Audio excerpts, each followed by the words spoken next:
Olá, para você que está nos assistindo, para você que está nos escutando, sejam bem-vindos a mais um episódio do nosso Aconcast, o podcast que a gente fala sobre HubSpot, sobre CRM, sobre performance, sobre o mundo digital como um todo.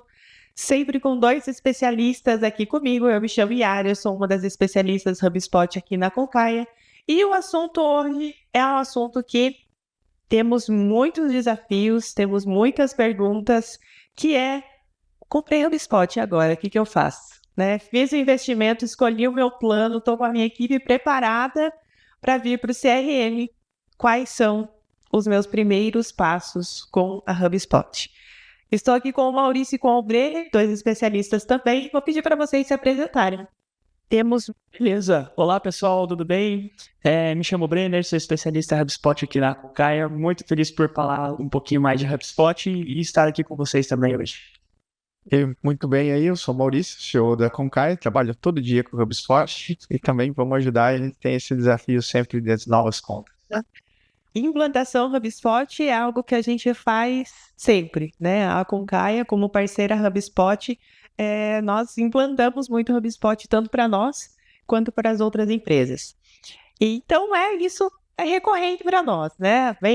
Chega até nós um cliente, temos essa compra da HubSpot, aquela euforia, aquela animação, aquela vontade de ver o time todo trabalhando no CRM, e a gente tem esse papel de dizer: calma, vamos voltar alguns passos, vamos organizar a casa. Pessoal, quais seriam as primeiras coisas, assim, né? Quais são as primeiras configurações a serem feitas no CRM HubSpot? Eu falo, você fala. Você começa, então tá bom, vamos lá. Bom, primeira coisa é ter um checklist, que aí a gente vai passar algumas coisas aqui para você não esquecer de nada, né? O que acontece muito, e é bem recorrente, quando não tem um parceiro ligado junto na negociação, às vezes alguns passos são pulados dentro desse checklist. E quando a gente pega posteriormente essa conta, a gente precisa voltar lá no início e refazer isso, que é o passo principal para ter um bom andamento do CRM. Às vezes o gestor não sabe por que não está funcionando corretamente o envio de e-mail, por que tem muita propriedade sendo criada. Então, algumas coisas básicas, que a gente vai falar hoje aqui, que é importante para toda a conta. Então, vamos lá, vamos fazer um bem bolado aqui, talvez. E aí a gente vai lembrando das coisas do checklist, porque já diz esse checklist para a gente não esquecer. Mas como eu não estou com checklist aqui, vamos falando bem de cabeça. Primeira coisa, né, gestão de usuários, né? Então, falando, né, por que não você controlar aí quem pode criar propriedade, quem não pode, quem pode acessar objeto, quem não pode, quem pode editar, quem não pode editar. E aí, como fazer isso? Eu acho que esse é um passo importante de sempre ter. Se você, dependendo da versão, você não vai ter uma pré-definição lá para você colocar.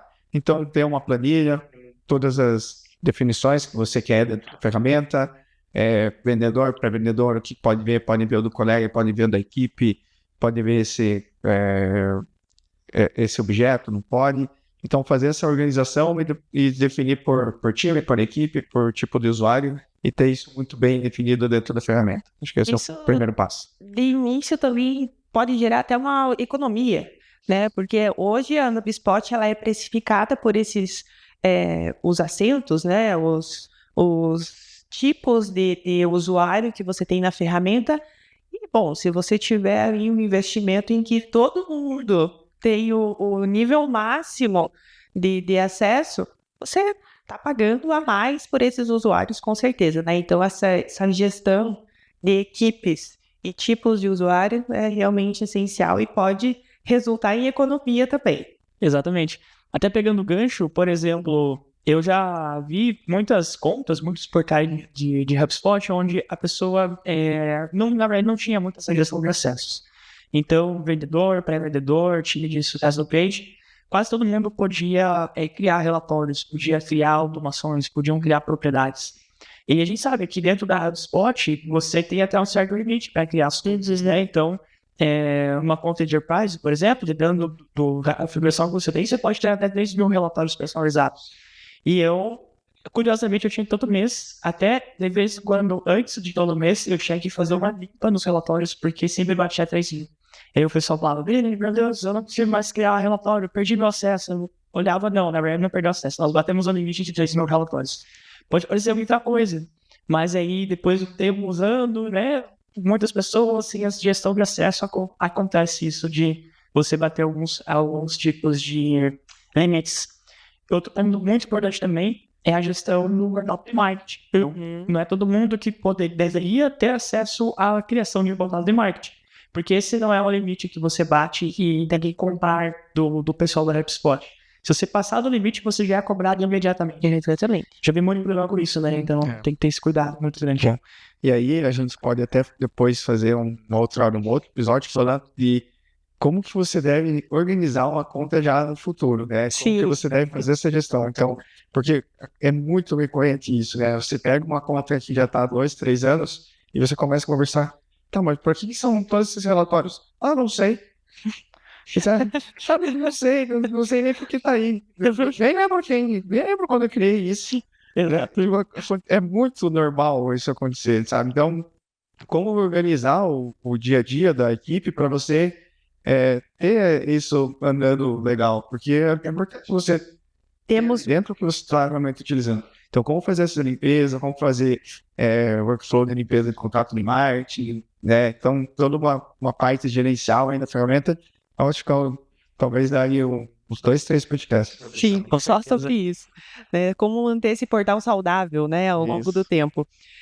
Então, iniciamos, né, vimos a equipe, essa gestão de acessos, essa gestão de contato de marketing, vindo para essa configuração de contas. Quais são as primeiras contas, DNS, e-mails, arquivos? O que a gente precisa estruturar no nosso CRM para que ele esteja integrado ali minimamente com as ferramentas que a gente usa e que a gente consiga construir a nossa operação ali dentro. Legal. Eu vejo também recorrente DNS, sabe? Porque muitas vezes o CRM é comprado pela equipe de comercial. E a equipe comercial ela não tem conhecimento técnico de como que funciona o DNS. Natural. Então ela acaba deixando de lado, sabe? Acaba deixando de lado. Mas é um passo importante. É um passo importante para a qualidade de envio de e-mail, porque ele vai no link do rastreio com o domínio correto, qualidade, e você vai fazer envio de marketing, é essencial. E qualquer outro link que você vai fazer, né, link de reuniões também. Então você pode criar o link personalizado com o domínio. Então o DNS é outro passo assim, importante. Vai lá, chama a equipe de TI. Às vezes até a equipe de TI fala assim, mas por que eu vou ter que colocar o DNS para uma ferramenta de CRM? Sabe? Tem essa pergunta, essa dúvida, sabe, da equipe de TI. Então é importante ter esse acompanhamento, pegar lá na base de conhecimento da HubSpot, você saber certinho por que como que funciona. É muito importante assim, para a configuração básica da ferramenta. E vindo para a área de marketing, Breno, quais são as principais contas a serem configuradas? Bom, inicialmente eu gosto muito de falar com o pessoal, de sempre deixar aquela configuração do portal mesmo, então mudar o nome do portal, verificar se o site que você colocou ali dentro e tal, o site correto também. Uma coisa que é um detalhe importantíssimo, que muita gente às vezes não percebe, mas isso impacta diretamente no marketing, é a time zone do seu portal. Sim. Geralmente, eu não sei porquê, mas às vezes eu pego portais com, sei lá, o time zone lá do ocidente, desse do oriente. Então, gente, não vai dar certo. Você vai mandar um e-mail às 10 da manhã, vai chegar pro cara às 5 da tarde, porque ele tá em outro fuso horário. Então, isso é muito importante, impacta bastante. E aí, lógico, né, a moeda da empresa é muito importante você alterar. Já começa com dólar, então todas as negociações que você faz, você manda tudo o relatório, fica tudo em dólar, então fazer alteração para real é muito importante. Essa da configuração do domínio, né, DNS, é bem importante também. Essas eu falaria assim, gente, já anota, deixa aqui no checklist de vocês também para poder usar, porque é importante, senão dá problema no futuro. E a gente começa, né, como o Brenner falou antes da gente iniciar aqui o episódio, é muito intuitivo, né? Então a gente começa a criar ali os nossos pipelines, as nossas regras e começa a utilização da plataforma sem nos atentarmos a esses detalhes. De trocar o time zone, de trocar a moeda, de conectar um e-mail pessoal corretamente, conectar um DNS corretamente.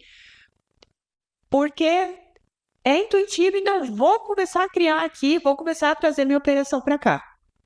O que acontece é que em pouco tempo vem essa dificuldade de, poxa, eu tô vendo um relatório que tá uma informação meio torta, tô tendo um disparo de e-mail que tá meio torto, né? Então, é muito cedo que a gente começa a se deparar com essas estranhezas por essa configuração não ter sido feita corretamente, né? Esse preparar o terreno não ter sido feito corretamente.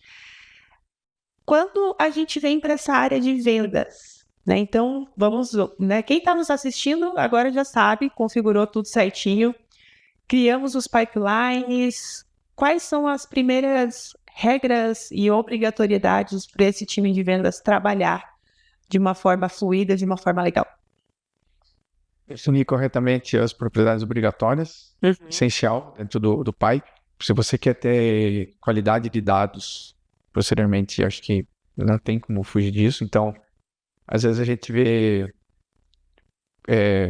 etapa fechada sem motivo de perda, né? Então, é básico aí. Eu acho que isso é ponto essencial. Pensar muito bem quais são as propriedades, então você fazer essa organização do que você precisa em cada propriedade para você conseguir depois montar os relatórios que você precisa.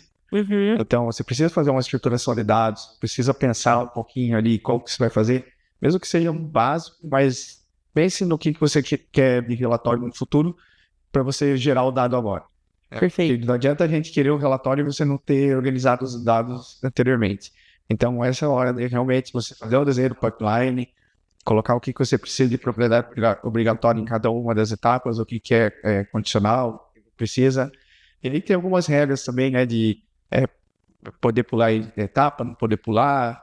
Aí depende muito do processo, mas também pensar nisso eu acho que é legal, assim, para os sales. Temos algo a adicionar, Brenner? Esse ponto que o Maurício trouxe de não pular etapa, até a orientação de onde criar o negócio, propriedades obrigatórias, isso tudo influencia muito, como já tinha comentado, né? Mas um outro relatório que é muito influenciado com isso é o relatório de funil. É muito, de cada 10 casos, 11 tem problema no funil, né?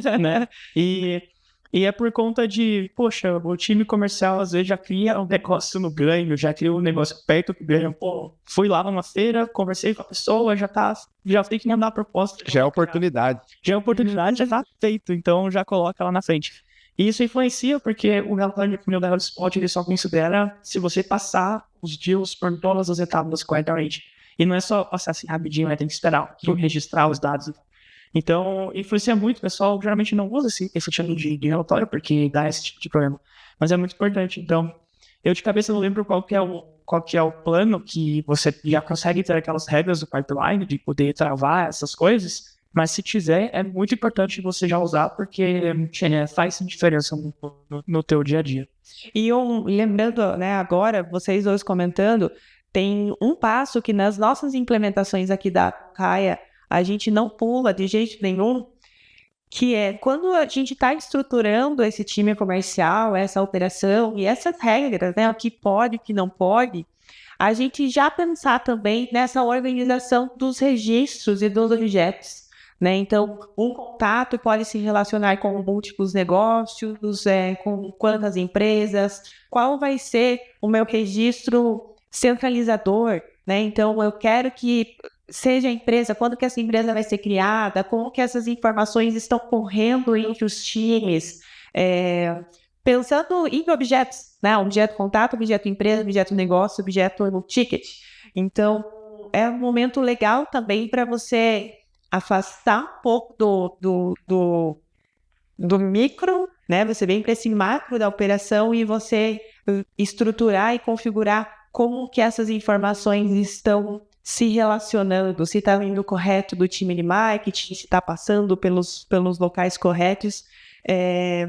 Evita também que para frente você tenha que fazer algo retroativo, né? Então, poxa, agora eu percebi, né? 4 meses, 5 meses utilizando o HubSpot. Agora eu percebi que CNPJ é muito importante para mim. Então, vamos lá caçar CNPJ. Vamos voltar no tempo para ter o CRM todo configurado corretamente. E falando do CNPJ, E aí, não, criou o CNPJ no início do processo, mas deixou ele com um texto simples lá, sem nenhuma validação. Então vai ter com ponto, vai ter com traço, vai ter que... O usuário vai ter que colocar com vírgula, se duvidar. Vai ter número faltando, vai ter número a mais. Então, ter regra de validação também é essencial. Então, é um momento legal também para olhar essa estruturação dos registros, né?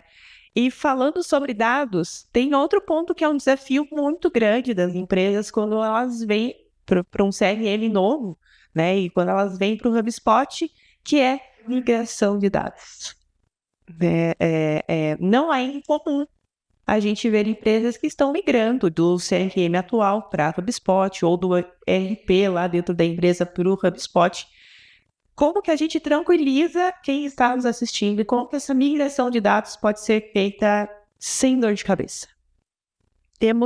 Olha, como disse, é fácil, mas isso não quer dizer que é rápido. Então, precisa estruturar, sabe? Então, lá quando a gente falou de você estruturar quais são as propriedades obrigatórias, etc., então ali você vai começar a montar o teu modelo de dados, né? Inclusive na HubSpot a gente consegue ver o modelo de dados de uma forma bem visual.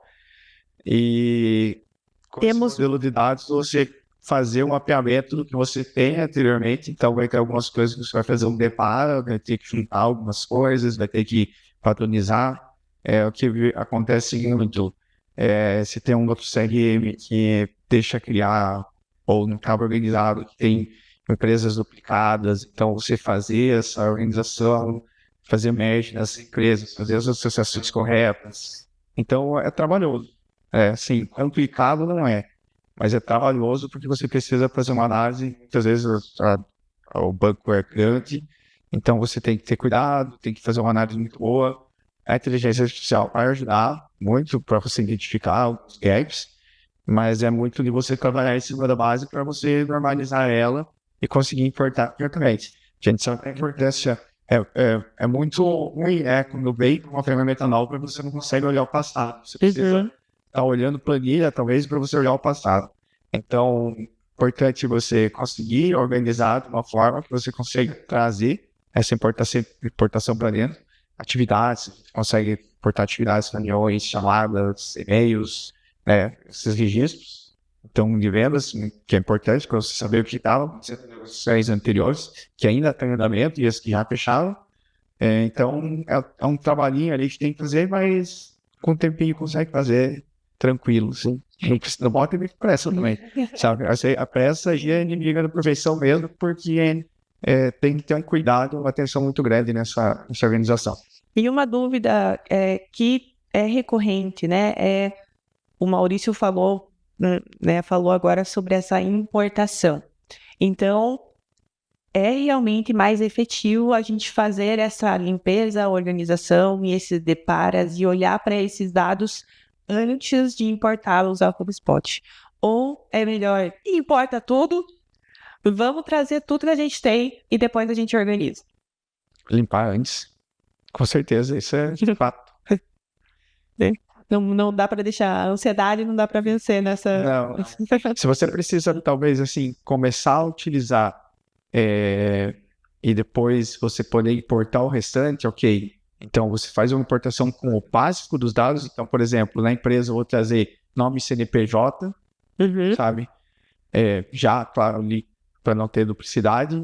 Vou associar corretamente com os contatos. E no contato eu vou trazer nome, e-mail, telefone.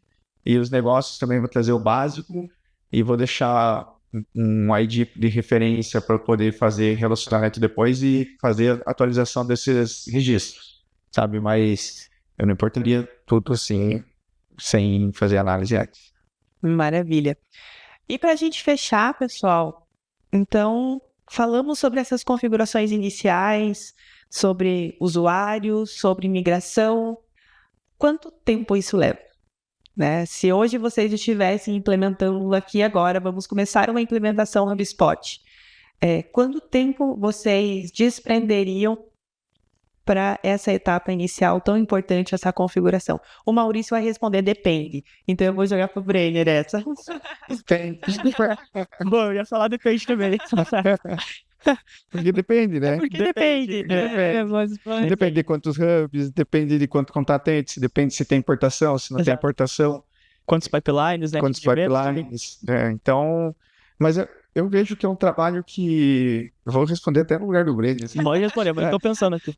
Eu vejo que é um trabalho que muitas vezes precisa do acompanhamento de um parceiro, que a equipe interna tá dentro de fazer a roda continuar rodando, sabe? Então, é difícil você ter um projeto com menos de 80 horas de uma migração. Porque é configuração, é importação, é olhar corretamente os dados, é olhar o processo, porque é a hora de olhar o processo. Sim. Então, é melhor já olhar ali nesse momento, talvez trazer muito parecido até com o que tem. Você pode, vamos trazer parecido com o que tem, porque você está fazendo uma troca de ferramenta, então, trocar ferramenta e trocar processo da equipe, às vezes pode gerar muito atrito, que não é algo que a gente quer nesse momento. Pode acontecer, sabe? Então, né, na cabeça, cada um, a gente tem uma certeza diferente. Mas importante, assim, você conseguir organizar isso e fazer as mudanças necessárias com as dores que você tinha anteriormente, para você trazer, principalmente a minha equipe tinha essa dor, vamos resolver isso agora já, para ele gostar já da ferramenta de primeira, porque a gente sabe, as pessoas estão acostumadas, às vezes, com uma ferramenta, e dependente, o HubSpot é muito bom de utilizar, sabe? A gente tem uma aceitação muito grande, mas toda troca, ela é dolorosa. Sim. Então, vamos pegar ali quais são as dores da equipe e a gente solucionar para já... Nossa, que bom, estou trocando uma ferramenta que já solucionou uma dor minha principal. Então, fazer esses pequenos ajustes, e a gente não vai conseguir fazer isso sem parar e estudar, criando um padrão e executando esse padrão dentro da ferramenta. Então, a gente precisa olhar qual que é a estrutura atual, a gente precisa analisar, conversar, ver o modelo que fica melhor, ver as possibilidades que o HubSpot tem. A gente não precisa colocar todas as possibilidades já de início, pode fazer gradual, mas já pegar os pequenos sequências que a equipe vai ter no dia a dia, para ele ter uma possibilidade durante o início do uso da ferramenta. Eu gosto muito dessa linha também, então eu gosto de colocar sempre o básico. Às vezes o básico é avançado, eu já ouvi falar muito isso em mídia, né? O pessoal fala que o básico é avançado. Então, colocar o básico ali, entender realmente dores, o que o pessoal precisa, enfim, coisas que são essenciais para que eles consigam trabalhar. Então, por isso que essa resposta é o depende, né? Tamanho, mas, sei lá, 60, 80 horas, dá mais ou menos o que? Uns 2, 3 meses, em média, para conseguir fazer uma implementação e deixar o time rodando já com estrutura pronta, relatórios criados, acompanhamento. Então, tem esse ponto. Cada empresa é única, né? Então, eu não acredito muito nessa implementação empacotada, assim, toma isso aqui que você vai precisar, porque cada empresa tem seus, embora seja do mesmo setor, mas tem seus processos, tem sua dinâmica, e isso tem que ser, sim, considerado. Porque a HubSpot, ela é uma plataforma que a proposta dela é se moldar ao seu negócio. Não é à toa que a gente implementa a plataforma, a HubSpot em empresas do setor de saúde, imobiliário, bancário, tudo, qualquer coisa. Funciona muito bem se você quiser realmente o dever de cargo de mapear, entender, então é bem importante. E é isso mesmo, né? E às vezes, dentro do mesmo segmento, tem a cultura da empresa. Sim. Que tem que ser levado em consideração. Então, não é porque o modelo que está funcionando em uma empresa do mesmo segmento vai funcionar para outra do mesmo segmento. Então, existe a cultura da empresa, existe o que o gestor comercial quer visualizar. Não adianta a gente pegar aquilo lá e colocar igualzinho para lá, não vai funcionar. Aí você vai ter uma ruptura. E aí o CRM não vai funcionar. E daí a culpa vai ser do CRM que não funciona, mas é porque você teve uma ruptura muito grande no processo, porque pegou um processo padrão e colocou, achando que aquele processo padrão ia funcionar e que aqueles relatórios vão funcionar para aquela empresa. E isso não é verdade. Então a gente precisa ter esse momento de você parar e tal. Isso não quer dizer que a gente precisa de 3 meses para você começar a utilizar a ferramenta. Perfeito. Você pode ter o Go Live um pouquinho antes e ir crescendo e estruturando, sabe? Então, depende muito depende muito mesmo, né? Depende muito de cada empresa, cada processo, quantidade de pipe, quantidade de usuários, treinamento, maturidade digital também. Então, depende muito mesmo para falar assim quanto tempo vai demorar. Mas eu acho difícil, assim, menos de 80 horas, um projeto fechado com menos de 80 horas eu acho difícil. né? E a gente tem que aproveitar um dos excelentes, né? Um dos maiores benefícios da HubSpot é justamente o nível de personalização, né? A flexibilidade que nós temos com a HubSpot. Então, não faria nem sentido, né? Você comprar um produto, um serviço super flexível e encaixotar ele para, né, tornar ele rígido e gestado para colocar na equipe. Mas, bom, vocês estão de prova, eu tentei, gente, tirar um tempo regrado deles, eu não consegui. Né? Vamos lá, então, a partir de 80 horas, uma implementação para essa, né, para uma estrutura HubSpot. Gente, muito obrigada novamente por vocês estarem aqui comigo, a gente ter essa troca sobre HubSpot. Com certeza quem está nos ouvindo e nos assistindo vai ter mais segurança agora na hora de começar essa implementação, essa estrutura dos times, né? Vão ter mais calma, essa configuração inicial é importantíssima. Espero ter vocês comigo em novos papos também. E para quem está nos assistindo, continue acompanhando e a gente se vê por aí. Até mais. Até mais, pessoal.